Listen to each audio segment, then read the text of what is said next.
This is the Louie T Network.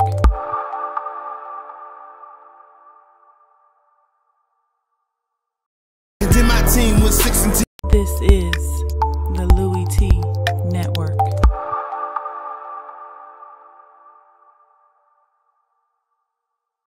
And then my team was 6-10, and we ain't smell the playoffs. Then it gets even better when your team makes the playoffs.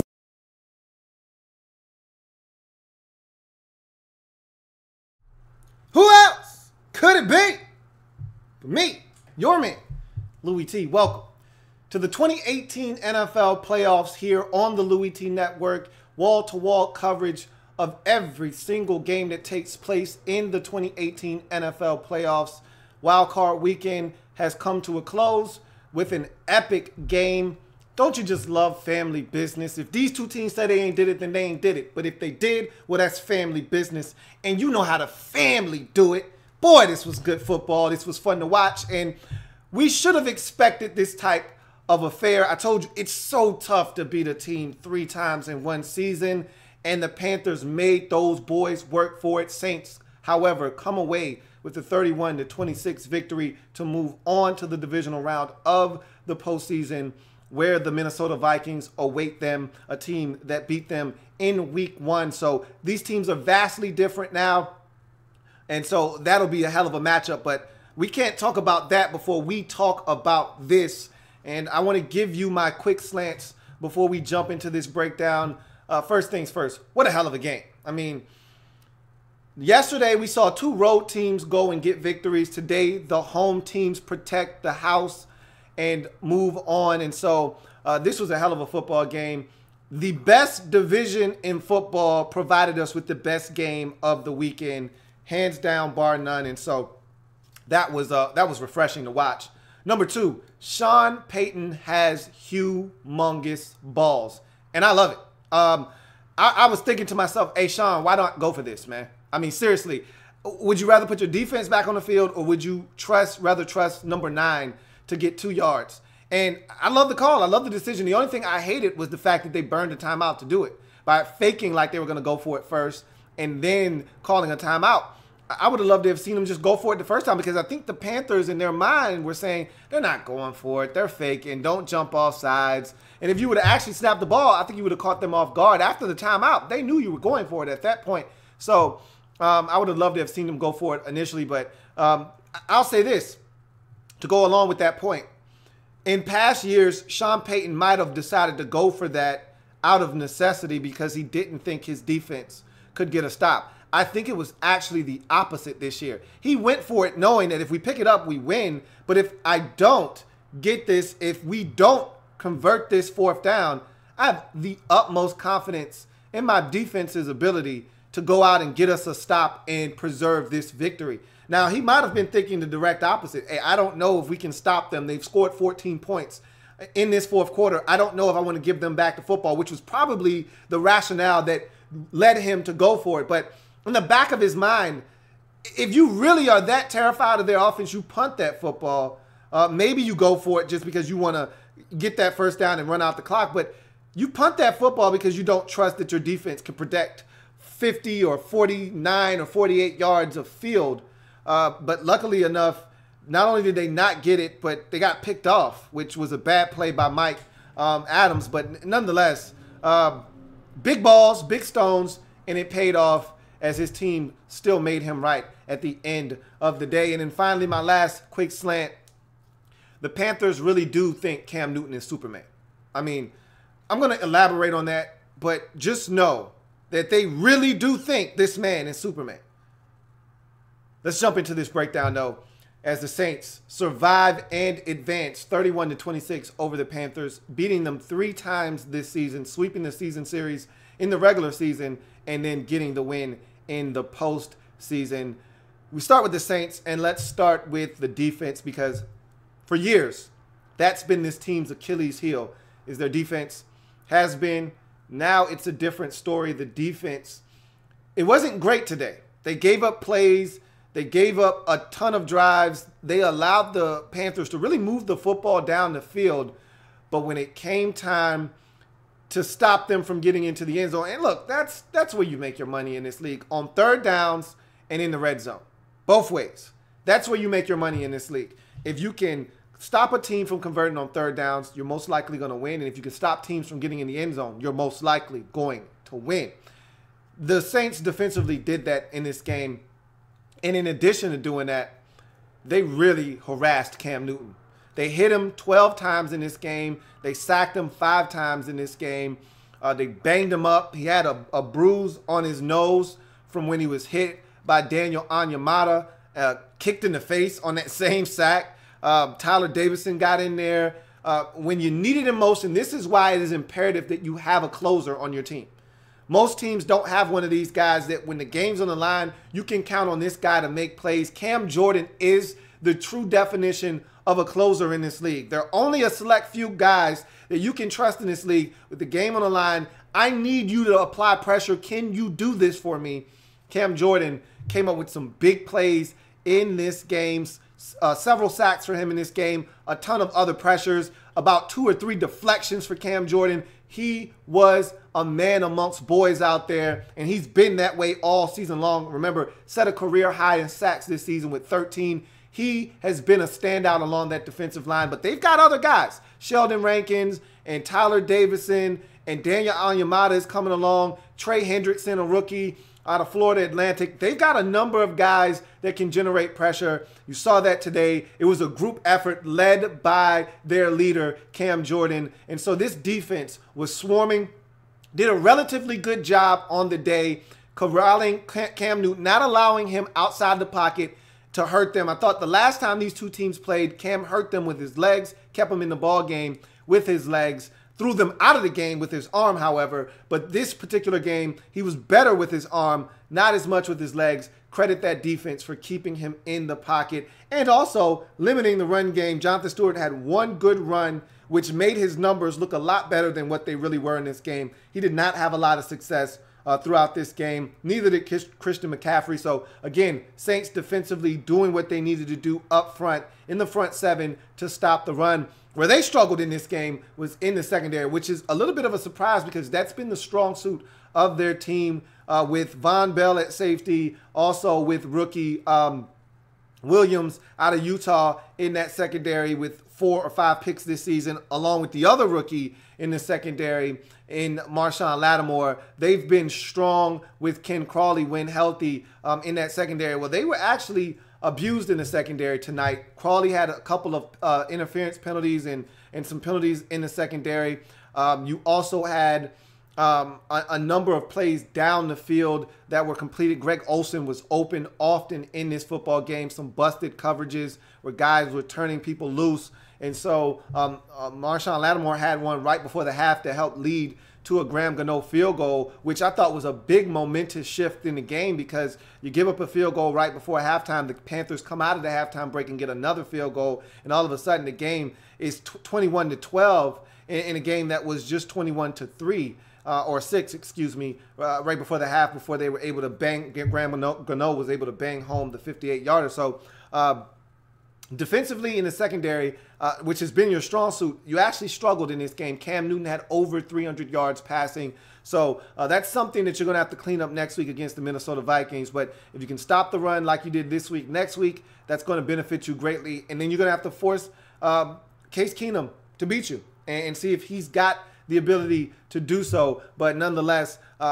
it was an all-around solid effort defensively. The secondary, not as good as we've seen them this season, but they did enough late in this game when they had to get the stop. The secondary stepped up, made plays, and were able to preserve the victory. Would have loved to have seen Marshawn Lattimore pick off that last offering before the last throw, or sack, I should say, by Cam Newton. You would have loved to have seen him pick that off because the very next play, almost a catch by Devin Funchess coming back towards the football. So I would have loved to have seen him in the game right there. But nonetheless, Saints defensively did just enough. And in past years, they would have lost this game. Defensively, they would have lost this game, but they're better on defense. You saw it in this game, and that was the difference as they were able to hold on 31-26. You go to the offense, not one again, give the Panthers credit. Not one of the better days offensively nor defensively for this Saints football team. We've seen them be dominant at times on both sides of the football and dominate games. Offensively, they could not establish a run. The thing that you've heard everyone talk about with this Saints team this season is balance. Balance. 23 offensive touchdowns, rushing the football, 23 offensive touchdowns, throwing the football, the balance between Kamara and Ingram, the balance between the run game and the passing game. Drew Brees, 72% completion percentage, sets an NFL record, and how he doesn't have to do it all by himself anymore because the defense can get the job done, but also the run game is there to balance things out. It's amazing to me how balance was the name of the game for the Saints coming into this game, and it was Drew Brees and the passing game that had to save this team on the offensive side of the football, which is what I said since about week 5 or 6, where I realized, okay, the Saints started off the season 0-2, looked like they were in pretty bad shape. Then they ran off about 3 straight or so, and well, they ran off about 3 straight at that time, and it ended up being like 7 or 8 or 9 straight games that they would end up winning. In any event, after that 3-game winning streak, when they went to Carolina and won, and I started to see that this team isn't playing around, I said, you know what? It's different. Besides the defense is a little bit better. You know what's different is that Drew Brees doesn't have to do it all by himself. But if he does, doesn't it feel good to know? That's the one thing that if you look around the rest of these playoffs, in the NFC specifically, I don't know if anyone else can say that. Maybe the Falcons can say that, but I don't think anyone trusts Matt Ryan more than you trust Drew Brees. So I said, you know, it's great that they have balance and they can run it now, and you know, Drew Brees didn't have to do as much and the defense is better, so he didn't have to go out and score 40 to win a game. But I said, isn't it really satisfying, refreshing, and very gratifying if you're a Saints fan to know if we need to, we can reach in our back pocket. And I said, the break the glass in case of an emergency is Drew Brees. Doesn't it feel good to know you got that ace in the back pocket named Drew Brees, that if you need him and you need a 350-yard effort and about 3 or 4 touchdown tosses, if you got to have it because the run game's not clicking or the defense isn't as sharp, isn't it good to know you got number 9 still back there? And for anybody that thinks he's going anywhere after this season, come on, be for real, okay? But in any event, you needed him today. You needed to break that glass. This was an emergency. It's the playoffs. It's one and done. You needed to break that glass. Isn't it good to be able to pull Drew Brees out, put the fire out, put him back in the case, and get some new glass for next week? That's the beauty of what this team has become now that they've got balance. But just know, in case the balance isn't there, you still got Drew Brees to bail you out, and he was outstanding in this game, was Drew Brees. And you know what was funny, too? I had a Saints fan earlier in the season, like 5 or 6 weeks ago, had the audacity to question me about Michael Thomas being a #1 receiver. Can you believe that? A Saints fan, of all people, questioning me about Michael Thomas being a #1 wide receiver in this league.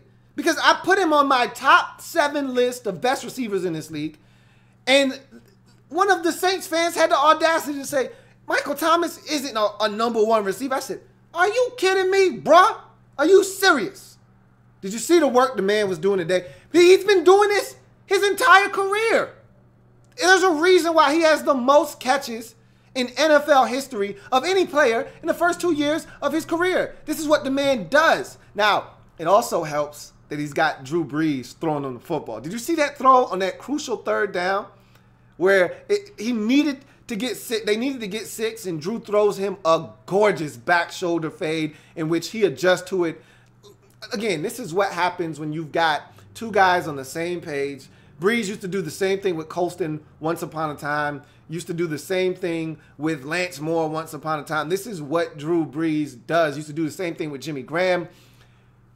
It's beautiful music, man. It's poetry in motion, and he makes the beautiful adjustment and goes down and gets the football. Michael Thomas is a stud. And again, the run game didn't work. Kamara didn't work at all in this game, okay? Alvin Kamara didn't do anything in the pass game or the run game. They pretty much neutralized him and Ingram in this game. So you needed guys like Josh Hill to step up. You needed guys like Brandon Coleman. I was ready to slap his ass when he got the football out there like a damn loaf of bread. Put the goddamn football away. This is the playoffs. Hell is wrong with you? Could have cost the team on that one.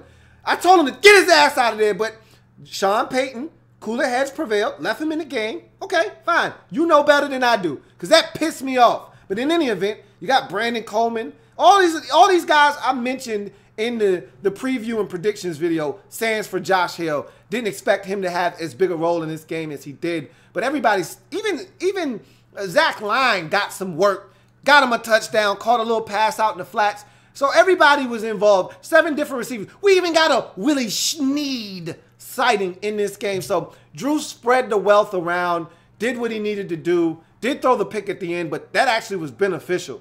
I've seen quarterbacks throw the ball out of bounds on 4th down. Like, I've seen Derek Carr do that like 2 or 3 times. He's like, bruh, it's 4th down. What the hell are you doing? Throw it up for grabs. You might get a PI or something. Just throw it up. I didn't have a problem with that. So, in any event, Drew Brees to the rescue. Michael Thomas, all of these guys stepped up massively. Teddy ball game with the deep ball to get things started.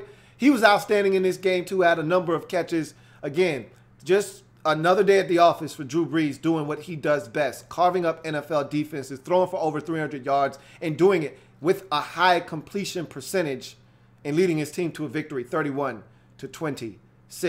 Let's go to the Carolina Panthers side of things.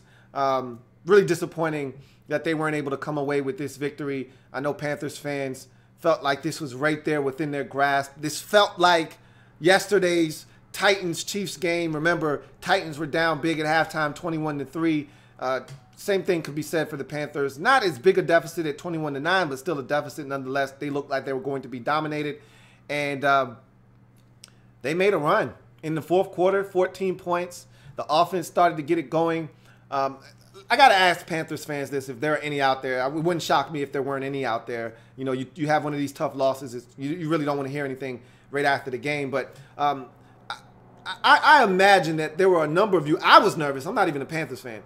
I was nervous. Remember when Cam took the shot, the initial shot, the one, not the one where he got hit by Onyemata and the helmet, the visor went into his nose and eye and made him come off the field. There was a shot that he took earlier where he got up grimacing on, I want to say it was a field goal drive, and they were tending to his ankle, and the offense went on the field, and they were talking to the sideline reporter Aaron Andrews, and the offense is on the field, and Cam still got the towel tucked in, nice and neat, and he's on the sidelines, and the offense is already on the field.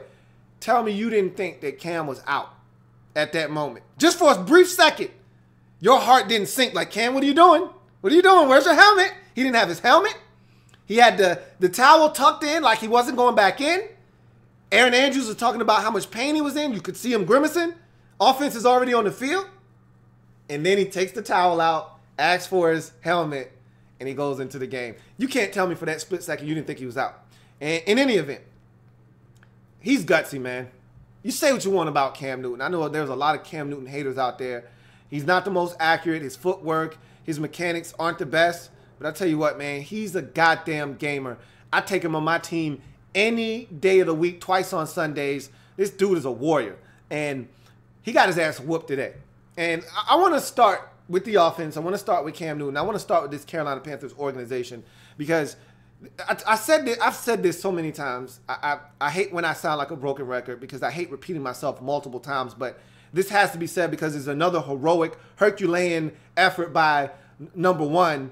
And they really do think that this man is Superman. Look up in the sky. It's a bird. It's a plane. No, it's number one. And Cam is his name. Super Cam. They really think this man is Superman because they're treating him like Donovan McNabb once upon a time in Philadelphia.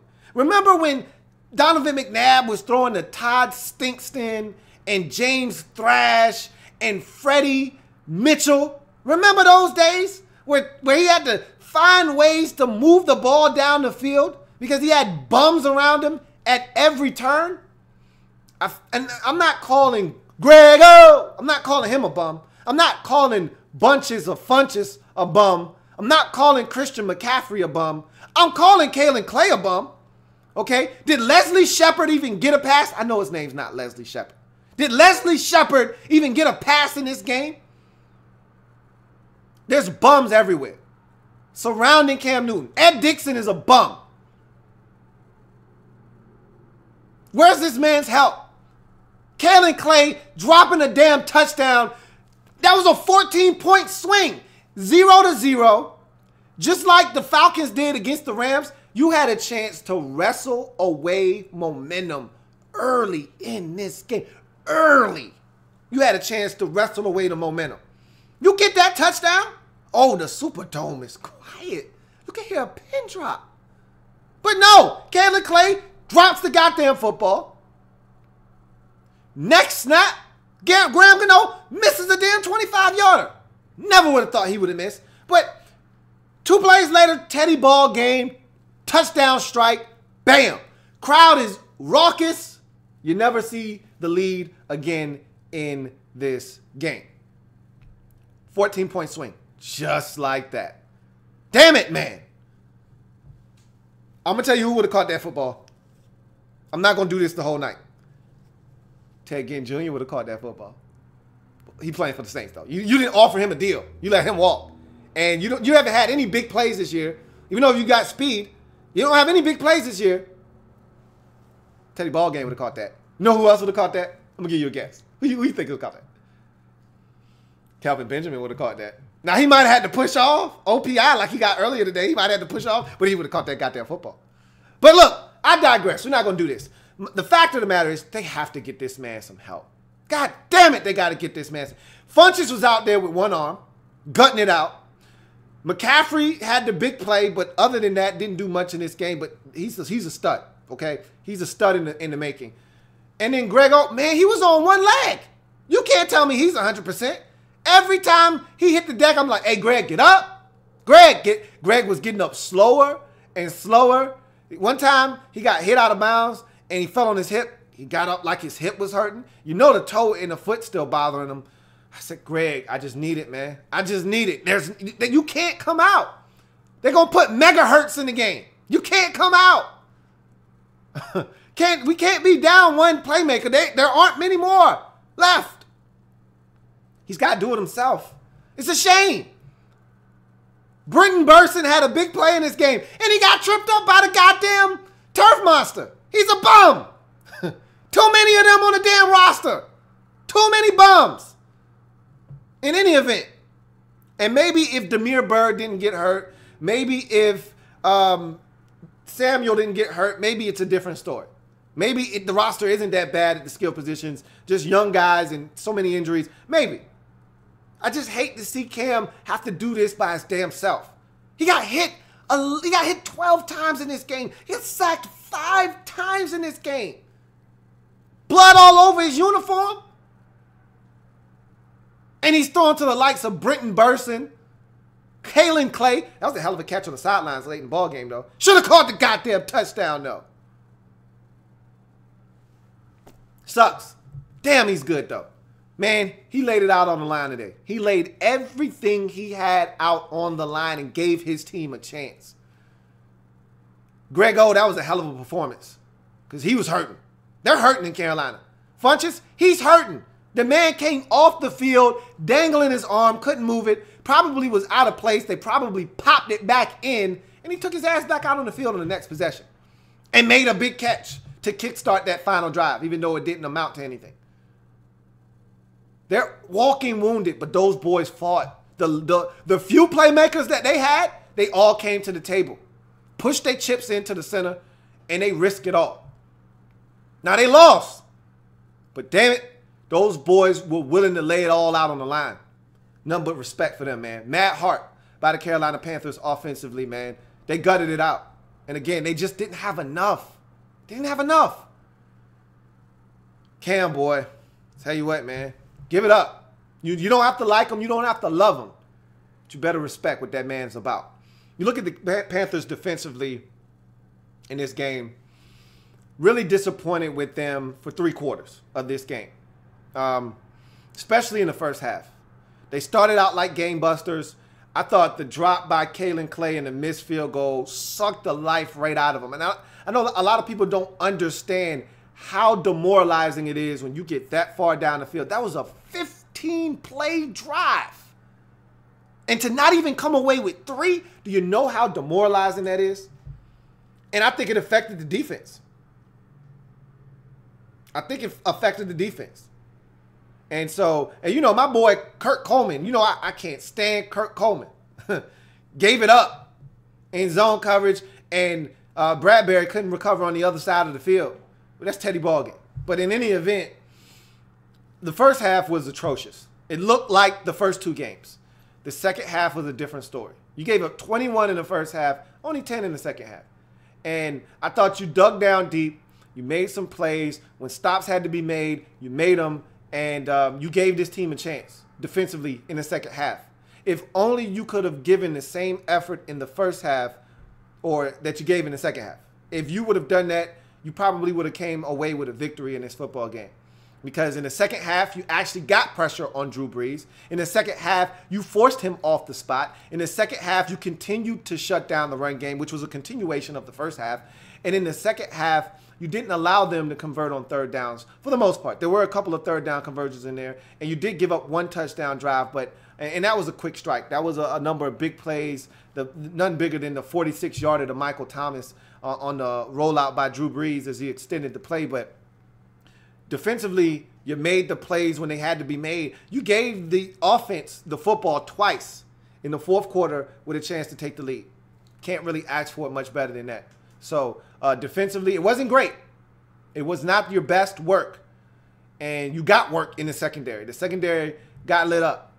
But when it was all said and done, second half defense was good enough for this team to have a chance to advance to the divisional round of the playoffs.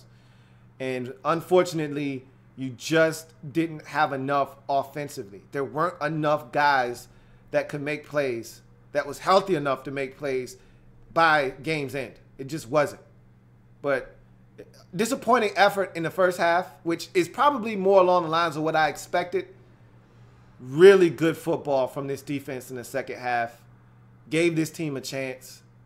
And unfortunately, you weren't able to score enough points. You knew it was going to be a track meet. You knew you were going to have to outscore the Saints. You knew it was going to take 30 or more. Every game the Saints have played against you, they've scored at least 30 points. So you knew you were going to need that. You just fell short. That Graham Gano missed field goal, boy, was that large. Because think about it. And I don't have to explain math to you. Okay? You understand what that meant. He makes that field goal. It really changes the whole complexity of the game. There's no Ted Ginn Jr. bomb off the heels of a missed field goal with the crowd going nuts. That doesn't happen. I don't think it happens. Maybe it still does. I don't think it happens. But it changes the whole dynamics of the game. Because at the end, instead of you needing a touchdown, you simply need a field goal to win. And you were already in Graham Gano field goal range because he already drilled one from 58. So 31 to 29 at the late stages of this game, you're looking to get a field goal and win. Sean Payton doesn't go for fourth down at that point, but it doesn't matter. I still think with the way Cam was playing at that point, he was going to get them in the field goal range. So that's nor here nor there. Mistakes are what lose you games in the playoffs. There is no room for error. There is no margin for error. It's very small. And you made too many mistakes in this game to be able to win on the road against a team that was just better than you. They've proven it 3 times this year. They're better than you. But you had a chance to get them when it counted the most. And you just fell short. Salute to the Panthers, man. They gave a hell of an effort. And the reason the NFC South is so dangerous come playoff time, they play in the toughest division in football. Iron sharpens iron. These boys been beating the hell out of each other all season long. So when they look at Minnesota, when they look at the Rams, when they look at the Eagles, they see food. Because in their division, they're playing the best of the best. So when they look at Minnesota next week, the Saints aren't going to flinch. They're not going to even blink. They're not going to. Because they've played Carolina twice. They've played Atlanta twice. Hell, even Tampa Bay gave them a run twice and beat them once. It's tough out in those streets in the South, man. So I'm going to tell you what. Even if the Panthers had won this game, they've already beaten Minnesota. They would not have blinked. They're the best division in football for a reason. And now you're going to find out. It wouldn't shock me if we have an all NFC South NFC championship. Would not shock me in the least. I'm not predicting that. But it would not shock me in the least. Because these boys have been battling against each other all season long. And when your division is that tough, it prepares you. Just like the SEC. Why do you think they be mopping everybody?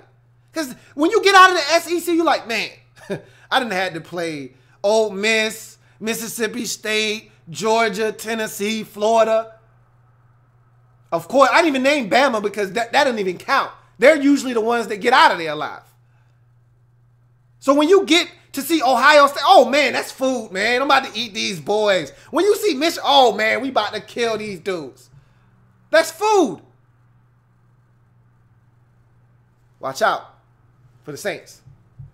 They get the win, 31-26 over the Panthers in one hell of a football game. Hey, Joe, cue me up. Got another dub. Let's get to some comments, man.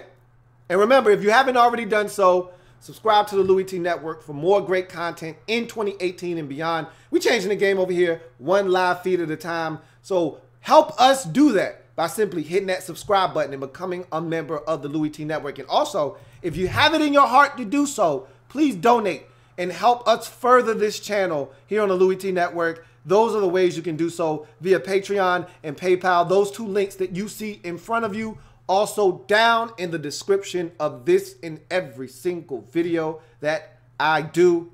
Off to the comments we go. See what we got. See what we got. We're going all the way to the top. And Young Mello says that interception should have been incomplete, shaking my head. But we had our chances to win. No, that was an interception. That wasn't an incomplete pass. Mike Adams caught the football, had it for about a good 3 steps, was wrestling to try to get away, and it was poke free. That was an interception. But like you said, you had your chances. I mean, hell, the first play that you had after the interception was to Funches for like 25 and right back to midfield where you would have been had he not caught the interception. So, I mean, you had, like you said it best. You had your opportunities in this game. KT the Southern Gent says, "Who dat, damn it? Michael Thomas is a beast and a grown BI. I apologize for ever doubting your analysis of him. My workday ended on an awesome note." It's all good, man. As long as we're now seeing eye to eye. We here? We're here. We good. Appreciate you for joining me after work, man. FBG Tony says, "Great way to end Wildcard weekend. Good old NFC South family business. We might see an NFC South family affair for the conference championship." Any thoughts? I pretty much said that already, bruh. It would not shock me if we got Falcons Saints back in this Superdome one more time. And I'm going to tell you what. I don't see the Saints losing in the Superdome.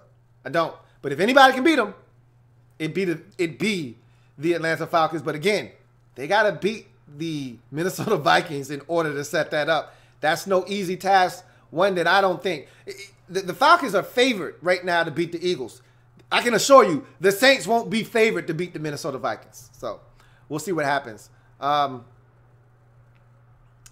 FBG Tony says, "This Saints team is scary, LOL. They always got Drew Brees in the back pocket." And that's what I think is going to really benefit them in this postseason, is the fact that, yeah, they can run it. Yeah, they play better defense. But if they need it, number 9 is always right there for them. And that's scary. Tyler Rodriguez says, "I felt like a bandwagon Saints fan tonight, Lou. Ha, ha, ha." Hey, man, these games kind of get you involved, even if it's not your team. That's why playoff football is so much fun to watch. Clean Senpai says, "We need receivers and corners. Bad." Yes, you do. I think I still want to give your corners time to develop. You need a slot corner for sure. But you definitely need receivers, man. This is getting out of control. And, you know, you traded away KB, and I didn't love the compensation for it. So it's not like you're going to be able to go out and with the pick you acquired from, you know, because this isn't a deep receiver draft. So it's not like you're going to be able to go and acquire. It ain't like you got a second rounder for KB from the Bills to where you're like, yeah, I'm going to use that second round pick on a receiver. I think you fetched like a fourth round pick or something like that, a fourth and a seventh or something like that, or a third and a seventh, something along those lines. In any event, you definitely need a receiver. You could sure use a Jarvis Landry, who, by all indications, is going to be available in free agency. A guy like that paired up with Cam Newton in this offense would be awesome. You need speed, but I think you got plenty of that coming off of injury with Curtis Samuel and Damiere Byrd. You got plenty of speed, guys that can run. You need another tough guy that can win. What you're missing in Carolina right now, the year that you were exceptional, yeah, you had Teddy Ballgame and Philly, you know who the hell, Philly Brown, downtown Philly Brown, running behind guys. But you know who you had that year that was unsung, that nobody was talking about? Jericho Cotchery.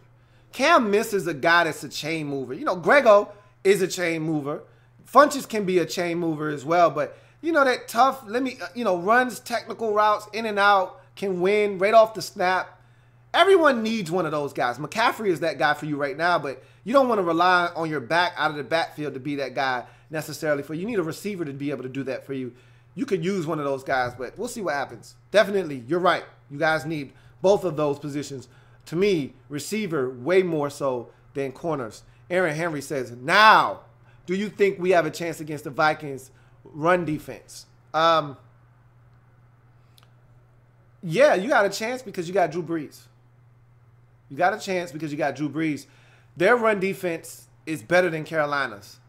So I expect them to make a concerted effort to stop you from running the football. They're going to make it tough on you. And if you're going to beat them, it's going to have to be through the air.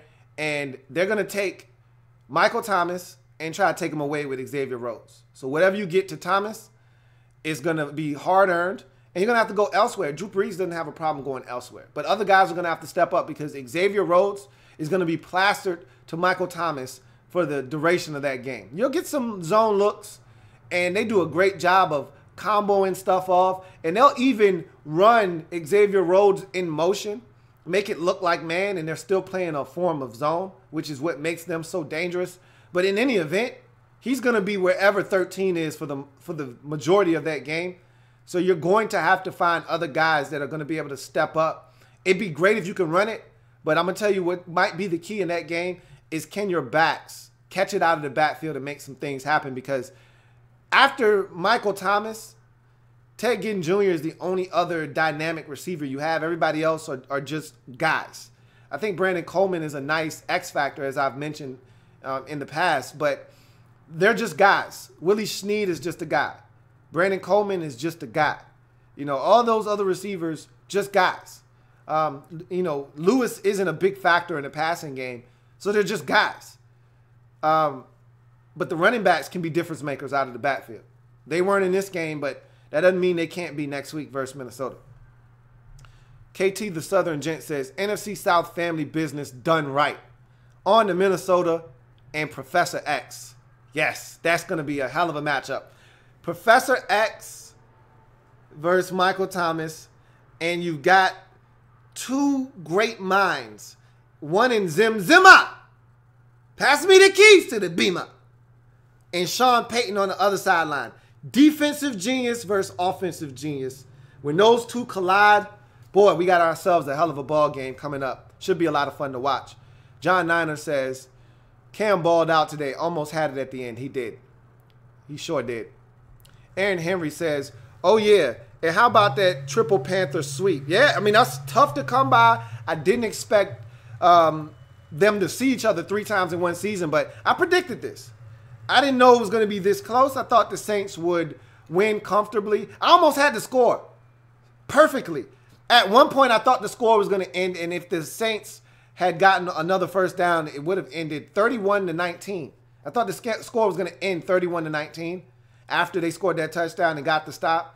I thought they were going to win this game, and then they gave up the big one to McCaffrey. But I predicted 30-20.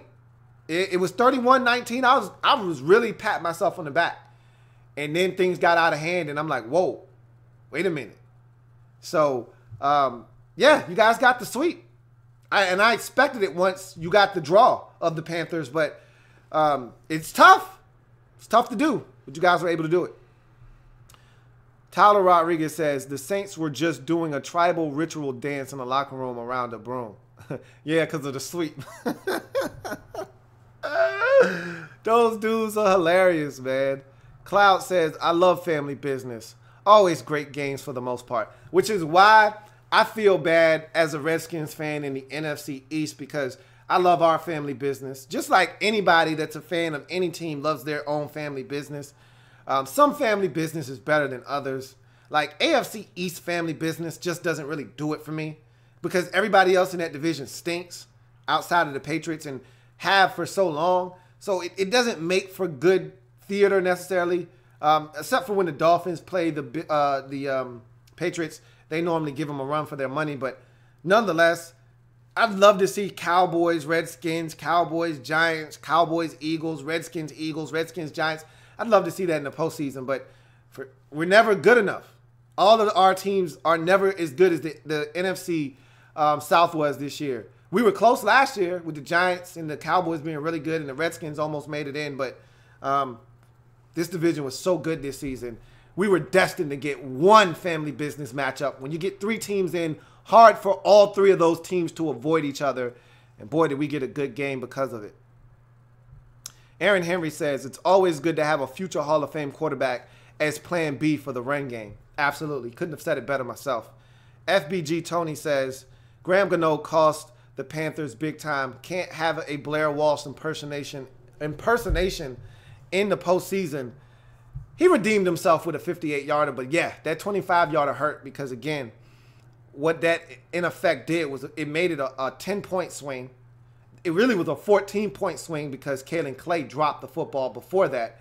But then at least come away with 3. That was a 10-point swing because he missed, and then 2 plays later, Drew Brees is finding Ted Ginn Jr. for a touchdown. But he redeemed himself. He didn't miss another field goal after that. So it's not like he, choked the game away. But it was a big miss, for sure. KT the Southern Gent says, any upset predictions for next weekend? I can't give away anything right now. I got to sit down and kind of analyze again. I pretty much know who I'm picking for all the games already, but you got to tune in to my preview and prediction shows for that. FBG Tony says, Lattimore changed this team so much. They look so much better defensively. They do. And when you try, and it's not just Lattimore, but he's a large part of their difference defensively. But it's not just him. It's Marcus Williams. It's Von Bell having a bigger role in the defense this year. It's a healthy Ken Crawley. It's the linebackers being better. Craig Robinson and Manti Te'o being solid. And all of these young guys developing right before our very eyes. Daniel Onyemata taking a step. Sheldon Rankins coming of age. Trey Hendrickson. All of these guys, it's a collective group. I told you that draft, the last 2 drafts have really been good, but this past year's draft was stupid. How good it was. I mean, they drafted probably about 9 or 10 players. 7 might have been key contributors this year. You're talking about Ramczyk and Lattimore in the first round. You're talking about Marcus Williams in the second round. You're talking about Kamara in the third round. You're talking about Anzalone before he got hurt. You're talking about Trey Hendrickson. That's 6 right there. That's 6 dudes that's contributing to this team as rookies. I mean, it's ridiculous how much they got out of this draft. It's crazy. FBG Tony says, can the Saints team end the Vikings season next week? They can. They definitely can. Also says, Mike Thomas is a monster. Dude lost his effing mind as a Saints fan. Okay, so the Saints fan is my man KT the Southern Gent, and he retracted his statement about Michael Thomas not being a number 1. I talked some sense into him. We had a sit down and a one-on-one discussion, I was able to get through to him, and he understands what number 13 is all about now. So we good now. Young Mello says, Michael Thomas is really, really good. And that's coming from a Panthers fan. Look, game recognized game, okay? Everybody, even Panthers fans are admitting, yeah, this dude's the real deal. It's the reason the Saints felt comfortable getting rid of a guy that they didn't think they were going to be able to pay, but didn't feel like they needed to because they already had a number one in Brandon Cooks. They got rid of him because they said, we got a number one. His name is Michael Thomas. And they're going to pay him when his contract is up. Unlike Jimmy Graham, who they actually did pay, but then traded away, and they didn't pay Cooks. They're going to pay Michael Thomas. But they got a long time before they got to even worry about that. Because they're going to pick up, no, Michael Thomas was a second-round pick, so they only have 2 more years before they're going to have to re-up on him. They don't have a 5th-year option because he wasn't a first-round pick. KT, the Southern Gent, says, I can't see or hear anything. I'm in a call center, and the Wi-Fi is on one today. It's all good, bro. Don't worry. Playback will be here. Worst case scenario. We just talking good about you. Don't worry about it. FBG Tony says, damn, don't slap Brandon Coleman, bro. Hey, look, man. He pissed me off. That could have been a huge momentous turn because at that time, the Panthers needed something. And exactly what the doctor would have ordered would have been a turnover. And he almost gave it to him. Heads up play by Mark Ingram to get on that football. Jason says, do the Saints have a chance next week? Yep, they do. John Niner says, yeah, I thought Cam was done after that hit. FBG Tony says, he called that boy Leslie Shepard. Half of these cats don't even know who Leslie Shepard is. Jason said, I'm a Green Bay fan, and I thought we would have had a good shot, but then Aaron Rodgers went down. Yeah, you guys would have been right in the mix. You would have been a playoff team, and you would have been making some noise had Aaron Rodgers stay healthy. I don't know about your defense, though. I wasn't all that impressed with your defense for the 2nd straight year, but Aaron Rodgers makes such a big difference. Tyler Rodriguez says, after the Super Bowl, I'm sitting wouldn't have surprised me. Oh, after the Super Bowl, him sitting wouldn't have surprised me. Talking about Cam. He's a tough dude, man. See. FBG Tony says, Teddy Ballgame was busting their young ass, just catching bombs and all. Panthers wanted no smoke with Teddy. Hey, look, man. That's one of those situations where you definitely want to get your team back. He probably felt betrayed by the Panthers because, like he said, he never wanted to leave. That was his 2nd time coming back to Carolina. It probably felt right, and he probably was like, yeah, I'm going to probably end my career here. And he had another solid season for him, and then they just didn't offer him. And the Saints were like, hey, bro, if they don't want you, hey, we'd more than love to have you here, man. We'd love to have you in New Orleans. And he was like, all right, bet. Let's go. Let's do it. Jason says, will the Panthers ever get back to the Super Bowl? I don't know. Look, they're good. They're good every year just about. So I wouldn't count them out. As long as they got Cam, Kuechly, and Davis, I wouldn't count them out. I wouldn't count them out. Anthony Tran says, still hurt from that comeback we put on this team. Who that? FBG Tony says, I don't like Cam, but he is a one-man squad, though. Dude is tough, man. I mean, like I said, they don't give him much to work with, and they still tell him to go out there and find a way to get it done. And most times he does. And he tried again tonight and almost did it. FBG also says, Panthers fought hard. I give Cam and company hella credit, as do I. Michael Thompson says, Cam and Luke are studs, man. Those guys are good. And as long as they have those guys along with Thomas Davis, they got a chance every year. Archangel says, Gano makes that kick earlier, and maybe there's a different outcome. For sure. I could see an outcome where this game ends up totally different. Sort of like the Falcons game yesterday where those fumbles by Farrell Cooper really changed that game. I know it was only 6 points that resulted from those fumbles, but it just changed the whole complexity of that game. That missed field goal was huge.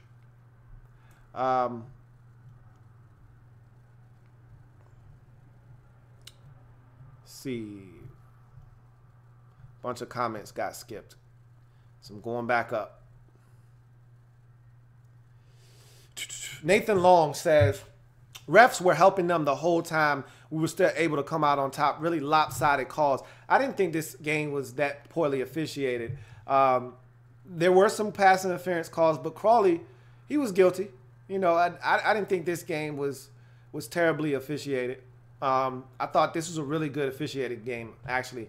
Aside from the botch at the end where they almost didn't get the 10-second runoff, which would have been a catastrophic disaster, I thought they actually did a pretty good job officiating this game. So I didn't think this was one of those games where you could complain at the end of the game for one team or the other.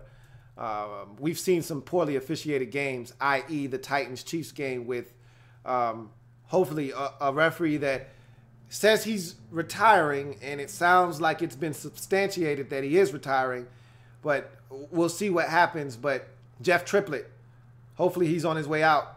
Had a good career, but it's time to go. I've heard he's out, so we'll see. But that wasn't a well officiated game. This was. FBG Tony says Super Drew saves the day. That he did.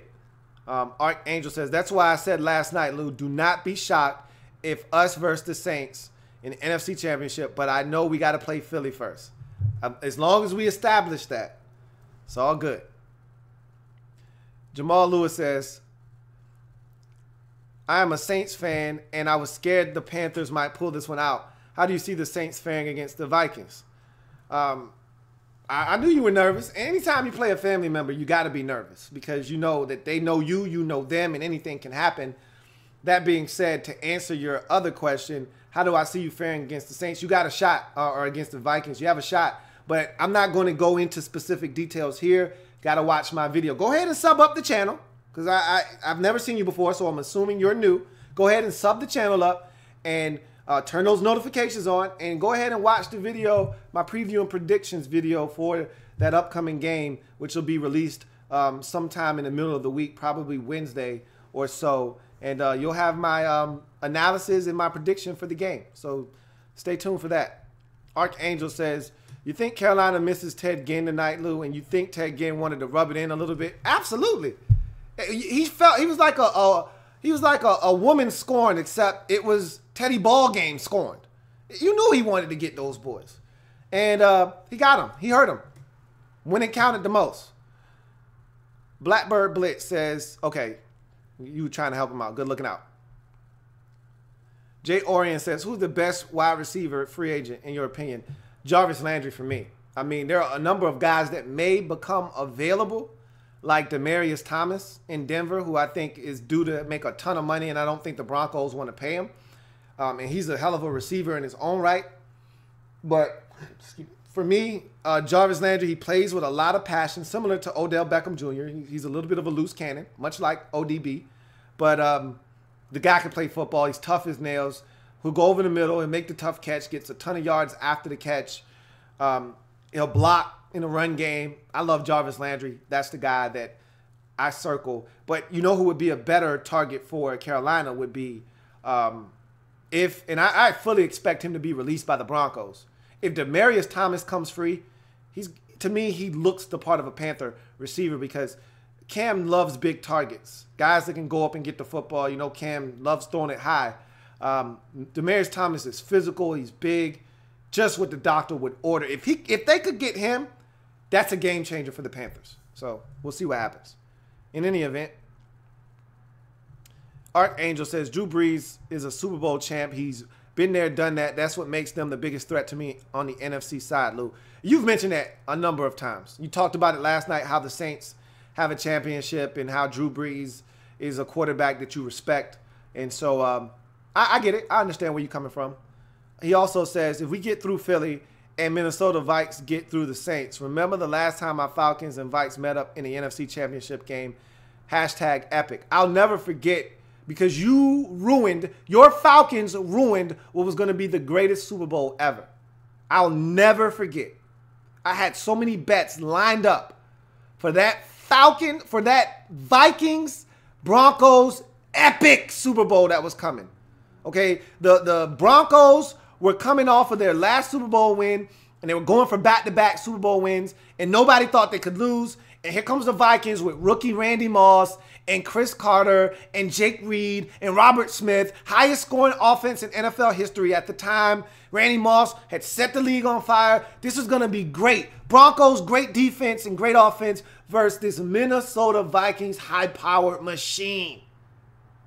And you guys ruined it. Thanks for reminding me. Anyway, I digress. Vegeta's Dark Side says, people got to realize that the Vikings built themselves to compete with guys like Aaron Rodgers, so it should be a great chess match next Sunday. I think a lot of people, obviously, a lot of the people in the comments from yesterday and today are NFC South fans. So naturally, they're going to disrespect your Vikings, Vegeta. But know this, I'm not disrespecting the Vikings. I know what you're capable of. I haven't been that enamored and that impressed by the defense. But I have come to realize that's a damn good defense. They're really good. Like, I was like, oh, they're okay. No, they're not okay. They're great. And they're ready for Drew Brees. And the question I still have is Case Keenum ready?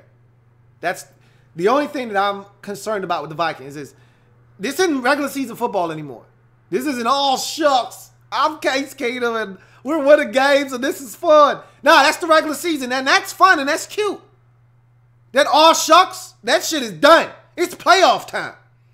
Can he continue to play the kind of football that allowed this team to go 13-3 and clinch a first-round bye? We're going to see. Buffalo pregame says, I think the Saints will win the NFC Championship if they can get past Minnesota. No Peterson this time.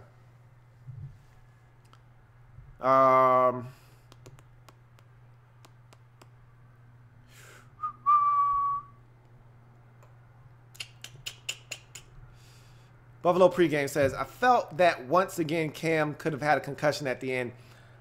At first, I thought it was a concussion on the Anyamata hit. I said, hey, take him to the blue tent.